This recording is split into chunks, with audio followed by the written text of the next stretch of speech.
বন্ধুসকল কৃষ্ণ কি ধাৰাবাহিকখনৰ আজিৰ খনটি সঁচাকৈ বহুত ইণ্টাৰেষ্টিং হ'বলৈ গৈ আছে। যোৱাখনত আমি দেখিবলৈ পাওঁ যে সাক্ষীৰ দেউতাকে মাকক পুলিচে যে কৃষ্ণৰ হত্যা হোৱা বুলি সন্দেহ কৰিছে এই কথাটো কয়।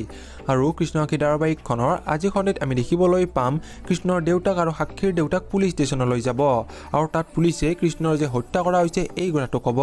এতিয়া বাৰু পুলিচে হত্যাকাৰীক বিচাৰি উলিয়াব পাৰিবনে বাৰু জানিবলৈ পাব আপোনালোকে কৃষ্ণ কি ধাৰাবাহিকখনৰ আজিৰ খণ্ডটিত।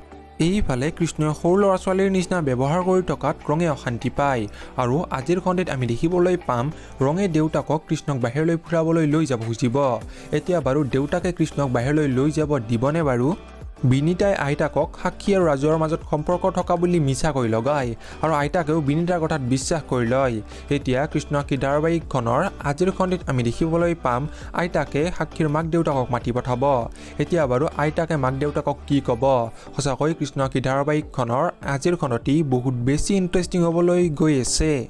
আপোনালোকৰ কোন বাৰু কৃষ্ণ কি ধাৰাবাহিকখনৰ আজিৰ খণ্ডটি চাবলৈ অধীৰ অপেক্ষা ৰৈছে কমেণ্ট বক্সত নিশ্চয় কমেণ্ট কৰি জনাব। আৰু ভিডিঅ'টো যদি চাই ভাল পালে তেনেহ'লে প্লিজ এটা লাইক দি যাব আৰু এনেকুৱা ভিডিঅ'বোৰ পাই থাকিবলৈ আমাৰ চেনেলটো ছাবস্ক্ৰাইব কৰি দিব। ধন্যবাদ।